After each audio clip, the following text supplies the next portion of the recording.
Hello, CP Algebra 1B, and welcome to Unit 11 Review Part 1. I'm going to break up the review into several parts here, just to make it easier on you guys. And we'll take little mini quizzes, there'll be multiple choice, on the different types of questions in each part. So, for the sake of just knowing how to do the problems, remember, when we're simplifying square roots, that's when we are looking for the biggest perfect square and then some other factor that go into it. So for 320, we want the biggest perfect square that goes into it. Remember your perfect squares. 1 squared is 1, 2 squared is 4, 3 squared is 9. If you want an extensive list, you can use your graphing calculator. You go under y equals, and you type in x squared.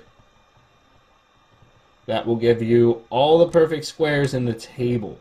So you can go up and down and scroll through those. Okay, so let's just try some for 320 here.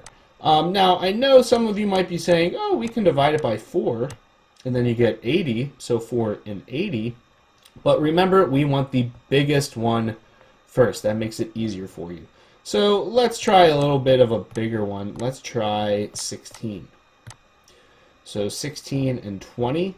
Let's try one more bigger, 320 divided by, does 25 work? Nope. 320 divided by 36? Nope. And 320 divided by 49, 64. Let's try 64. 64, there it is. 64 is 8 squared. Okay, so the square root would be 64, not 84, sorry. And it's 64 times 5. Now, 64, the square root, just becomes 8. We have square root of 5. You can always check your answer at the end. 8 square roots of 5. Is that funky decimal? And if you try in square root of 320, you get the same funky decimal. So 8 roots of 5 is what that one would be. Okay. Number 2, 24. Okay, that should be an easier one, hopefully. I think we've done it a few times. So, perfect square, biggest one first. 4, 6. 4 just becomes 2. Roots of 6. 4 and 6, 24. Okay. If you're not that quick with it, it's fine. Just take your time, do what you can. Again, this is the preferred way to represent your answer. Then we throw in some variables. So r squared. First, let's take care of the 32. So perfect squares that go into 32. I believe that would be 32, 16 and 2. Square root of 16 is 4, and square root of 2. Now with the r's, remember, we want to think how many pairs. How many pairs? Well, there's an r squared, so it's like having 2 socks in the drawer. Okay, those are socks. And that means you have 1 pair or 1 r that could come outside of the radical. So r, 4r roots of 2 would be the final answer. Okay, and something like 4. Let's just jazz it up a little bit. Let's add to the 7th. 4 is 12p now to the 7th. I changed it up on you there. So 12, again, is just square root of 4 times 3. Square root of 4 is 2. And then we have the roots of 3. Now, p to the 7th. That means I have 1, 2, 3, 4, 5, 6, 7 p's. How many pairs is that? That's 1, 2, 3 pairs. So p to the 3rd can come out. That leaves 1 inside. So that's another way to represent variables for the problems here. So odds, remember you're always going to have 1 left over for square roots. Okay, so that's simplifying square roots. I think we have one more with 2 variables. 392. Oh man, 392. Let's try some of the bigger ones. 169. Nope. 392 divided by 196.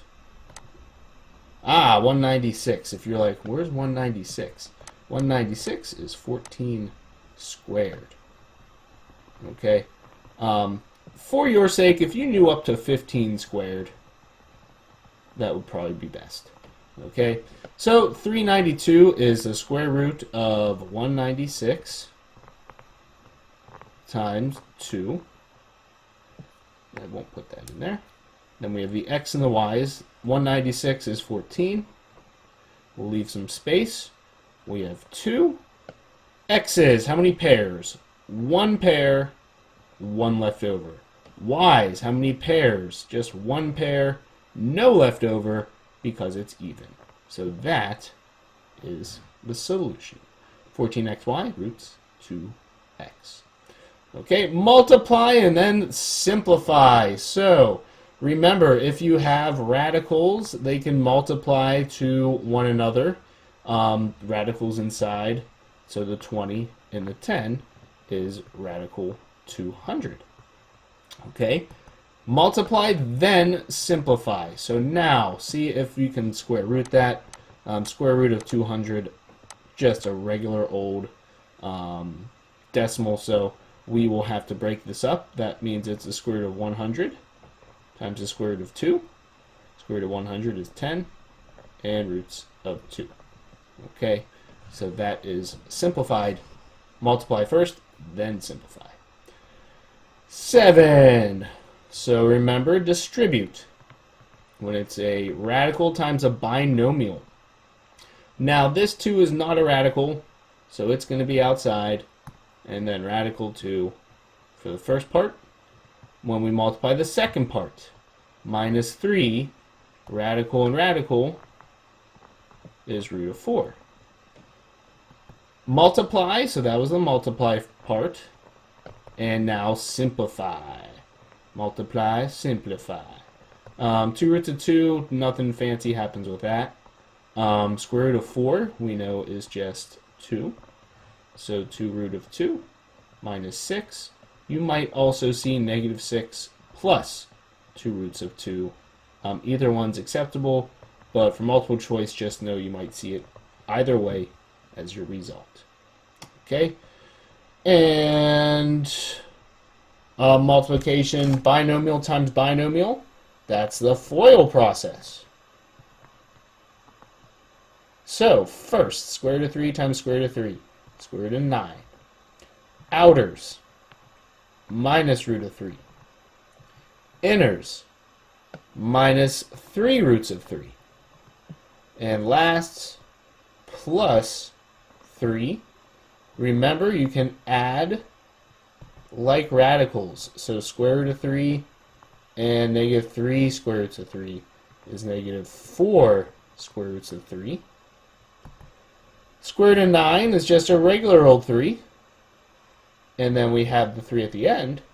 And we can add these two together to make it 6 minus 4 roots of 3. And there you have it. Okay.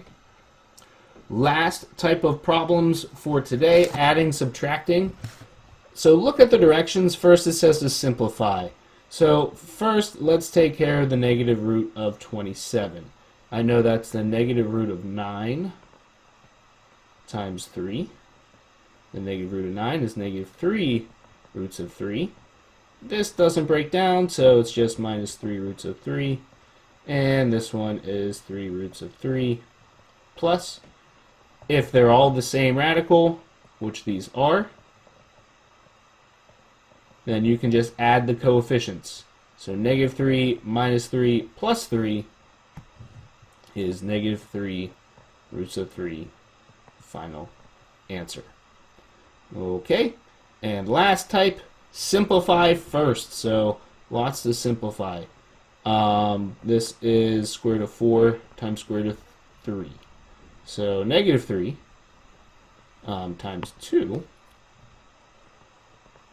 roots of 3 plus 3 times, it's the same thing, so 2 roots of 3 plus, this is square root of 4 times square root of 6, so 3 times 2 roots of 6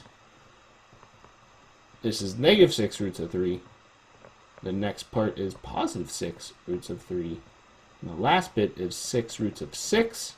The only things that add together are these two, because they're both roots of 3, and they actually cancel one another out, leaving this 6 roots of 6 as your final answer. So a little crash course on reviewing that stuff. If you did okay with it, fantastic. You'll be in great shape for the little mini quiz. It's multiple choice. It's similar questions to those. Look over your old notes from, this is, I believe, 11.2 all the way to, I think, 11.4 or so from there. Okay? Great job, guys. Keep it up. Nice work.